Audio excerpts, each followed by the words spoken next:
जीवन में तो बहुत सारे अनुभव हैं, लेकिन एक नया कल अनुभव सुनने को जो हमें मिला, वो पूरा दृश्य ऐसे जैसे पिक्चर छप गई है। जो अमित भैया ने कल अनुभव अपना बताया जीवन में आपके लिए, तो मेरा जो सीना है और 36 इंच का चौड़ा हो गया। क्यों इसलिए चौड़ा हो गया कि होता नहीं है कि इस खेल में नहीं पास हो पाए तो उसमें नहीं तो उसमें, तो आई कई कितने उदाहरण आपके लिए कि कितना अच्छा आप पुत्र साबित हुए, कितना अच्छा आप पिता साबित हुए, कितना अच्छा आप बिजनेसमैन साबित हुए, उसके बाद कितना अच्छा आप आध्यात्मिक में कितना आगे बढ़े, 1 लाख से ज्यादा आपके शिष्य हो गए हैं। तो हमको ये सब चीजें सुन करके अच्छा लगा। जैसे बात चलती हमेशा कि जैसा करोगे संग वैसा चढ़ेगा रंग, तो हम अब ये गर्व से कह सकते हैं कि हम ऐसे गुरु के शरण में हैं कि कहीं भी हम फंस नहीं सकते, कहीं अटक नहीं सकते। अगर हम बिजनेसमैन हैं तो बिजनेस में तो आगे जाएंगे ही, क्योंकि हमारे ऐसे बिजनेसमैन के हाथ पे सर पे हाथ है। तो हर क्षेत्र में, और जहां तक पिता की बात रही, तो ऐसे पिता एक होता नहीं कि आदर्श पिता, तो उनके साया हमारे सर पे है, तो वो भी कल हमारे जीवन में उतरेगा। अगर सांगिध्य में रहेंगे, संग चढ़ेगा तो रंग चढ़ेगा ही ऑटोमेटिक। तो ये सब अनुभव सुन करके आपका इतना अच्छा लगा, जैसे लगी पूरी पिक्चर है। और माँ बाप पे इतना ज्यादा मतलब कल अमित भैया ने फोकस किया कि जो जीवन में माँ बाप का सेवा कर लिया, अपने दिखावटी नहीं, अंदर दिल से, जो अंदर दिल से माँ बाप का सेवा कर लिया, वो जीवन में कभी दुख का सामना कर ही नहीं सकता। ये बात बहुत अच्छी लगी। आज जो है सबसे मुख्य हमारे मंगल भैया का बर्थडे है। मंगल भैया को हम सब को ढेर सारी बधाई। और जो आपकी जो पुस्तक का विमोचन हुआ, पुस्तक जो इतनी आप लोगों ने बहुत पसंद किया, आज ही कई लोगों को फोन आया, कई लोगों ने बताया भैया हमको एक पुस्तक दिला दो, हमने बड़ी तारीफ सुनी, बड़ा आनंद। उसमें बहुत मेहनत, बहुत अधिक मेहनत हमारे मंगल भैया ने किया है। कई रात जगे हैं, कई रात जगे हैं, कई रात जगे उसको जो है आपकी कितनी गलतियां होती है, प्रेस में कितना कैसे होता है, कैसे छापना, क्या वो उसके लिए रात दिन और एक नहीं, आज कई काफी समय से लगे थे, महीनों से, और तब जा करके आज वो इस रूप में आया। एक एक लोगों भक्तों के मन का भाव लेना, वो भी सिर्फ ऐसे ही दूसरी प्रेरणा होगी भक्तों के मन के भाव, तो सबको का अनुभव लेना, सबको अनुभव लेकर के आपको उनके एड्रेस मंगाना, फिर सब छपवाना, प्रेस में देना, सारा करना, बहुत मेहनत की मंगल भैया ने। आज मंगल भैया जो है आज अपने मन के उद्गार है, क्या इनको मिला है यहाँ पर, और क्या आज कैसे इनको आज मन में परम आनंद की प्राप्त हो रही है, मंगल भैया अपने शब्दों में बताया।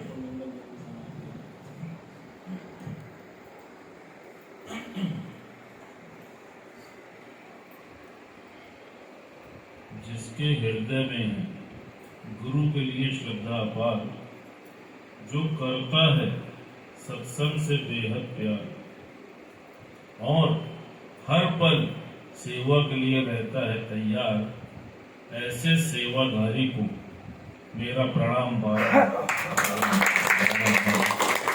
और वो कोई और नहीं, मंगल भैया है मेरे यार, मंगल भैया है। मैं सभी सेवाधारियों को जिन्होंने भी तन मन धन से इस कार्यक्रम को सफल बनाने में अपना योगदान दिया है, वाकई मैं उनको शत-शत प्रणाम करता हूँ। और मैंने इस बार सही आपको बता रहा हूँ, मंगल भैया का सत्संग के प्रति जुनून देखा। रात में 2:30 बजे 3 बजे तक ये कार्य कर रहे थे। मैं तो घर पे था, लेकिन 2:30-3 बजे तक भी ये मुझसे कन्वर्सेशन कर रहे थे कि भैया ये ठीक है कि ये नहीं ठीक है। मुझे अंदर से लगा कि देखो, ये जुनून ही किसी से करा सकता, वरना कोई कर नहीं सकता। आप अपने स्वयं के कार्य के लिए भी इतना पुरुषार्थ नहीं करते हैं जितना मंगल भैया ने सत्संग के कार्य के लिए, गुरु के कार्य के लिए पुरुषार्थ करके दिखाया है। बहुत कुछ सीखने को मिला। मंगल भैया के बहुत थैंक्स हैं, महेश भैया के बहुत थैंक्स हैं, संगीता भाभी के बहुत थैंक्स हैं, सभी के, मतलब जितने लोग भी इस कार्य में लगे रहे। लक्ष्मी जी के तो थैंक्स बहुत ज्यादा है, ये ना होती तो धन ना होता। हर व्यक्ति का जो तन मन धन से जुड़ा रहा। अनुज भैया, जैसे अनुज भैया तो सही बात है, वाकई नींव है। मतलब हम तो इनको देख करके हम मतलब क्या बोले, जब ये कोई भी आयोजन होता है हम देखते हैं, बिना कहे चुपचाप ये आके अपने कार्य में लग जाते हैं। एक दो बार के बाद तो अपनी वाइफ से पूछते कि वो नीचे होगा ना पक्का, कहाँ है, बेनागा, और चेहरे पे एक शिकन नहीं होती। हमने देखा ये जो आयोजन इतना सफल हुआ, हर एक व्यक्ति का इसमें योगदान रहा और कितना डिसिप्लिन वे में ये कार्य हुआ। जैसे हर बार कार्य होता था तो हड़बड़ तड़बड़ होता था, परेशानियां होती थी, कॉलोनी में लोग डिस्टर्ब होते थे। और सबसे अच्छी बात तो ये लगी कि जिस व्यक्ति को जिस कार्य के लिए अपॉइंट किया गया, उसने पूरी जिम्मेदारी के साथ अपना वो कार्य निभाया। जैसे संजय भैया को हम लोग ने ऑब्जर्वर बना दिया तो ये कैमरा लेके कहीं भी घुस गए। आप देखिए, विश्वकर्मा जी को गाड़ी के लिए अपॉइंटमेंट था तो कोई गाड़ी अनसिस्टमेटिक नहीं थी। जब राज्यपाल महोदय को मैं लेके आ रहा था तो मन में यही भाव आ रहा था, यार कहीं गाड़ी टेढ़ी बेढ़ी खड़ी हुई तो उनकी गाड़ी आएगी कैसे। मेरे मन में ये एक भाव आया। लेकिन जब मैं घर आया तो मैंने देखा कि सब कुछ उसी ढंग से व्यवस्थित बना हुआ और बकायदा पूरी गाड़ी यहाँ तक आ गई। तो मुझे अंदर से इतनी प्रसन्नता हुई कि सही बात है, देखो हर एक के अंदर कोई ना कोई कलाएं छुपी हुई है। जैसे पंकज भैया, इनके अंदर एंकरिंग की अद्भुत कला, जैसे कपिल शर्मा की तरह ये भी बढ़ते जा रहा है। तो ये कुछ चीजें मैंने देखा कि कैसे गुरु की कृपा लोगों के अंदर हो रही है और उनके अंदर जिसके अंदर जो कला है, कैसे गुरु उसको उस कार्य में लगा देता है और वो व्यक्ति वो कार्य एक्सीलेंट ढंग से करके दिखा दे। ये बात की मुझे बड़ा फक्र हुआ और बहुत मुझे अच्छा लगा। मैं एक बार फिर सभी लोगों को, जिनका मैं नाम भूल भी रहा हूं, उनसे क्षमा चाहता हूं, लेकिन सबको जो भी इस टीम में शामिल रहे, सबको हृदय की गहराइयों से मैं बार बार प्रणाम करता हूँ। मंगल भैया को जन्मदिन की बहुत बहुत शुभकामनाएं। पहले तो जीवन में दंगल था, लेकिन अब मंगल हो गया। मंगल भैया और बिट्टू रानी, दीपक भैया को बहुत बहुत शुभकामनाएं भाई जन्मदिन की। भैया ये बात भी ना कि मंगल भवन और मंगल आदमी। मंगल भैया, सभी प्रेमियों को हरि ओम, राम राम। सच बात है, किताब के बारे में हम कल भी लिखे थे, दिमाग से मौका नहीं मिला बोलने को। और हम पहले तो ये कहेंगे कि गुरु जी के शरण में आने के पहले जिंदगी तो जी रहे थे, मगर वो भी जीना किस काम का था। हर पल दर्द, हर पल भय, यही लगा रहता था। और इसी डर पल भय में अस्वस्थ हो गए। बाकी इसके पीछे बहुत बातें हैं। डिप्रेस हो गए, काफ़ी इलाज किया, सब कुछ किया, डॉक्टरों के पास गए, 6 महीने तक इलाज ही चलता रहा। अब डॉक्टर के पास गए, डॉक्टर को तो पता है ना इसको किस चीज़ की बीमारी है। वो बस एक नींद की गोली तो कंपल्सरी होती थी और नींद के लिए हम बहुत परेशान थे। मतलब गोली खाने के बाद भी नींद नहीं पड़ती थी। तो अब हमने कहा कि तो हमें सारी ज़िंदगी खाना पड़ेगा। तो जैसे होते हैं ना कि होलसेल व्यापारी पड़ता देखते हैं कहाँ सस्ता मिलेगा। तो हमने कहा जब रोज खाना है तो फिर लीडर रोड से एक डब्बा मंगा लिया, आधे रेट की मिली। तो सच बात है, ये अपने मम्मी जी का भी शुक्राना करें कि उन्होंने ये सत्संग का बीज तो डाल दिया था। आज से 15 साल पहले कह भी रही थी कि सत्संग जाओ। हम कहा पागल बनी हो क्या, अभी इस टाइम नोट कमाने की उम्र है, सत्संग जाओ सत्संग जाओ। और हमारे सत्संग प्रेमी हमारे घर में आते भी थे अम्मा के पास। जैसे कि आज हम लोग भी गुरु जी की कृपा से जहाँ जाना होता जाते हैं, वैसे आते भी थे और सब कहते थे। हमने कहा हाँ ठीक है दीदी आएंगे, ठीक है अभी दुकान जा रहे हैं। तो माया में बहुत बुरी तरह से लिप्त थे। मगर वही जब जीवन में जब दुखों की चोट खाई न होती तो प्रभु तेरी याद आई ना होती। लास्ट में ये हुआ, डिप्रेस में ये हुआ कि वो दिन था कि जब गुरु जी के पास आए, उसके हम कहा कि अब हम कल नहीं बच पाएंगे। तब ये गुरु जी की कृपा हुई है कि हमारी मम्मी ने कहा कि जाओ इनको सत्संग लेके जाओ।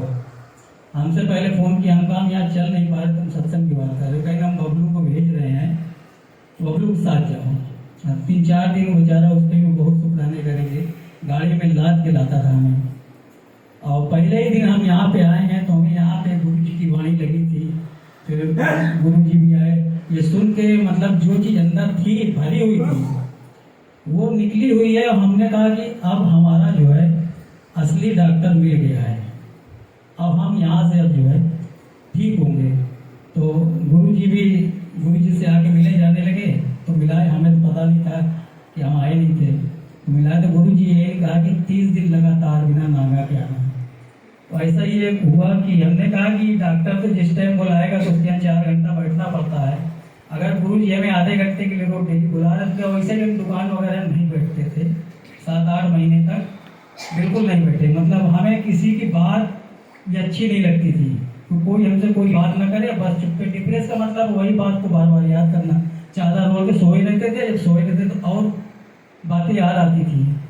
तो आज गुरु जी की शरण में आने पे हमें तो केवल ये तो हम बतला रहे कि बस 15 दिन के अंदर नींद आने लगी। जैसे हम सत्संग से जाते थे तो डॉक्टर कहता था कि ये वाली नींद वाली गोली, कहता रात को ही खाना, तो कहता था कि बस इसको सोने से पहले जो खा लेना, तो खा लिए। मगर उसके बाद वो डिप्रेस कहाँ से खत्म होएगा, गोली भी असर नहीं की, तो उसने कहा कि एक सुबह भी खा लेना, फिर भी जो कुछ नहीं हुआ।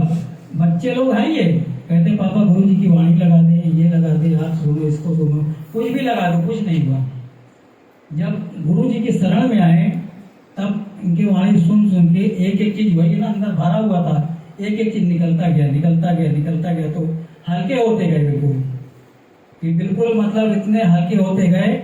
और जो नुकसान और जिस वजह से हम डिप्रेस हुए थे, आज भी वो बराबर नहीं हुआ है, मगर आज बिल्कुल शांति, आनंद सब कुछ है, अपने में मस्त रहते हैं। बस कि बस गुरु जी के शरण में क्या चीज़ हमें मिली है उसका कितना बखान करें। और ये सेवा भी जो गुरु जी की कृपा से मिली है, तो हम तो चाहते हैं कि ये सेवा बस जब तक ये सांसें चले तब तक मिलती रहे। अंदर बहुत आनंद मिलता है। हम सेवा करके किसी के ऊपर एहसान नहीं करते, हम अपने आनंद के लिए करते हैं। कहते हैं ना कि अपने आनंद के लिए बाजार में करोड़ रुपया लेके चले जाओ, ऑर्नामेंट में सबसे महंगी दुकान जाओ, उससे आनंद मांग लो, अगर दे सबसे महंगी दुकान तो हीरे मोती वाली सोने वाली होती है ना, वहाँ नहीं मिलेगा। तो ये यहाँ अटूट हमें आनंद, जो अटूट खजाना मिला है, उसका वर्णन हम नहीं कर सकते हैं। और अपने सारे बच्चों का भी शुक्राना करेंगे कि सच बात है, अगर गुरु जी का कोई भी कार्य होता है, बोल देते हैं, सब काम छोड़ के सब करते हैं। तो घर वालों का भी इसमें शुक्राना बहुत करेंगे। और किताब के बारे में तो हम थोड़ा सा कर लिखे थे कि ये अनुभव पत्र मन के भाव, ये उपहार के रूप में सभी प्रेमियों को भेंट के रूप में है। यह गुरु जी की कृपा का एक और रूप है। ये लाइन हमें कल से बहुत टिक कर रही है कि एक रूप तो गुरु जी का ये है, और एक रूप जो है गुरु जी की कृपा से ये पुस्तक जो है ये भी एक रूप है। अब इसमें हम क्या करते हैं कि लोगों कहते भैया सत्संग चलो, कोई सुनता नहीं है। आप लोगों को ये इस किताब की कीमत हम बता देते हैं। इस किताब की कीमत ये फ्री की नहीं है। इस किताब की कीमत है, जिसको भी मिली है वो कम से कम 10 आदमी को जोड़े। और जोड़ने का ये तरीका है कि आप सत्संग कहते हैं, नहीं सुनता है, भैया ये किताब आप ले लो, 5 दिन 4 दिन पढ़ के हमें वापस दे देना। इसको रामचरितमानस की तरह है, अगर भक्ति नहीं दिखाना है। ये किताब का एक एक पन्ना पढ़ेंगे तो इसमें बहुत रास्ता है। हम कह रहे हैं कि वो 10 अनुभव भी अगर पढ़ लेगा तो उसका जो, क्योंकि वही चीज लिखी है जो हर आदमी इस धरती में पूरी अतृप्ति और शांति फैली है। तो भगवान ही तो आए हैं उसको शांत करने के लिए। जैसे हम शांत हुए ऐसे सब शांत होंगे, मगर इसमें हाथ थोड़ी ये मेहनत करनी पड़ेगी। इस किताब की कीमत 10 आदमियों को जोड़ने का है। 10 आदमी जोड़ लेंगे, समझ लीजिए आपका ये गुरु जी का जो है ये कीमत चुकता हो गया। उसका तरीका यही है कि किताब आप लोग सत्संग के लिए कहते हैं, लोग नहीं आते, भैया आप इसको लेके पढ़ लीजिए। ये गुरु जी का दूसरा रूप है, साकार गुरु जी उसके पास जाएंगे और जुड़ेंगे, तब इसको वो पढ़ेगा। हम कह रहे पूरी किताब तो अगर ना पढ़ पाए, आधी पढ़ पाए, 10 भी पढ़ पाए, 10 में भी उसको सब चीज मिल जाएगा, उसके मन में क्या चल रहा था। तो ये किताब की बहुत कीमत है। और गुरु जी के लिए जो है, तो हम गुरु जी की कितनी अंदर से उद्गार करें, जब नहीं रहा जाता तो हम फोन करके कह देते हैं किसी भी टाइम में। तो हम गुरु जी के लिए 2-3 तो अनुभव आप कह रहे हैं। हीरे को दे तराश तो कीमत बढ़ जाती है, जो ज्ञान धन हो पास तो जिंदगी संवर जाती है।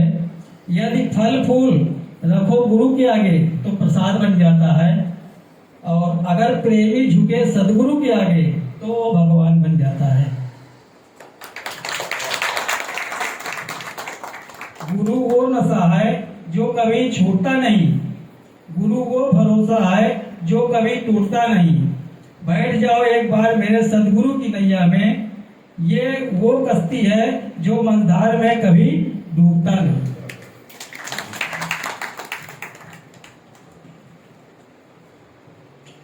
मैं क्या मांगू सतगुरु जी से, तुम तो अंतर्यामी हो, किसको क्या देना है, तुम सबके स्वामी हो। तेरी रजा में राजी रहूं,